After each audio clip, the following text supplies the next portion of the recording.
On August 20th, 2009, globalvote organized and held an event to launch its new book, Global Decision-Making Towards a Democratic Process, at the Bard Globalization and International Affairs Program Center in New York.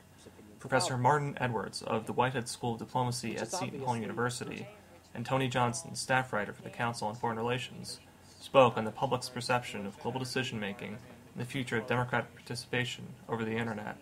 Patrick Haveman and James Joyce of globalvote moderated the event. James will talk a little bit more about the book in specific. It's nice as well that we have a writer in the middle of us. One of the articles of the book, Raphael. Briefly, a little bit about the history of the global vote.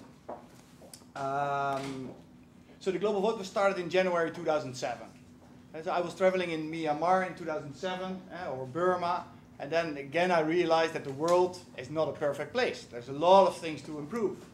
And one of the things is like Burma. If you look in Burma, I think 95% of the global population will agree that a change is needed.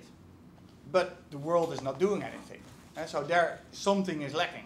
That the opinion of the world, like we the people or the world citizens, in certain aspects is so different than they the decision makers. And what can we do about it?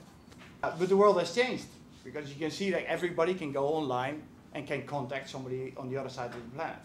So what can we do is this advanced technology and it kind of like this need for another way how we take global decisions.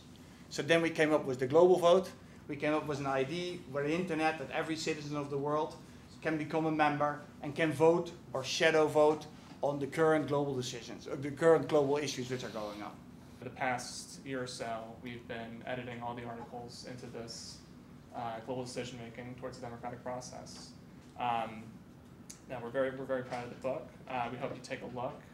They're over at the table over there. It goes over a few things: voting structure of international organizations, internet's influence on the political sphere, civil society's influence on the world stage. So yeah, we're very happy about it. And one of the other educational projects that we're doing is holding speaking events like this. The fact that you can find systematic results across publics and across countries should actually be reassuring for those of us that want a more open and inclusive global polity. Okay? So that's the kind of the yay. It's a little reassuring sort of thing. We can ask people very complicated questions, and not only A, will they respond and not say, oh, I don't know, but also B, that we can systematically ascertain what those are, and their responses in that sense make sense. Okay? Well, one of the ways that journalism has improved through technology is it increases the access. So it's not just that I'm speaking to people in my hometown. You know, I put something on the internet, it's accessible to anybody on the internet who can get there. And it's now accessible even if there's no language barrier, thanks to Google Translator. And what's happened with technology is that it has increased the number of voices. So why is this important? This is especially important in places where there are repressive regimes.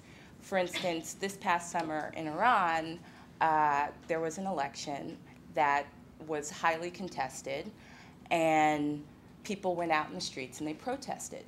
The general press, the mass media press, they had their movements restricted. They were only allowed to report in the office. They weren't allowed to go out into the street.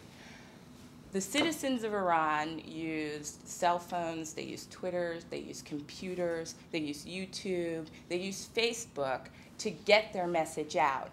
And the mass media was an aid to that, but at the same time, they had their hands tied. So what's happened is you have this great democratization of information where people are able to go out and have their voices heard and bypass traditional forms of communication. At the end of the day, I think that citizens are smarter than governments. There's just more of us, for one thing. Well, I think there's no one else. think we may wrap things up. I really want to thank both Tony and Martin.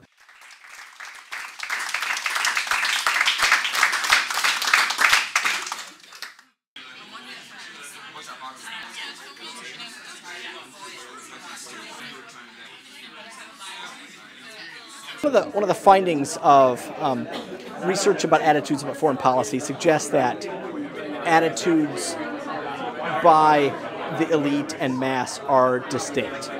Okay, in the American context, for example, elites tend to be more multilateral, more pro-free trade, while mass is more isolationist, less in favor of integration.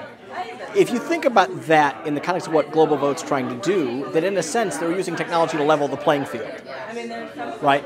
By saying, okay, fine, understanding that there's differences exist is one thing, but actually giving people differing levels of voice is quite another. And so, in a sense, the intent of this enterprise is to be more inclusive, actually, and to get past that divide. I think today's book launch was very successful. I think it's very important we get a wide array of people expressing their opinion about the global decision making. So the Global Vote has given out a book with 6 articles which can help to fuel the discussion on global decision making. And today we as well had like a journalist and an academic expressing their opinion.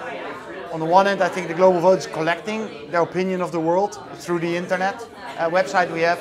On the other hand, we want to act like a think tank and organize more of these meetings where we discuss together with an interesting public about what can be improved in the global decision-making process.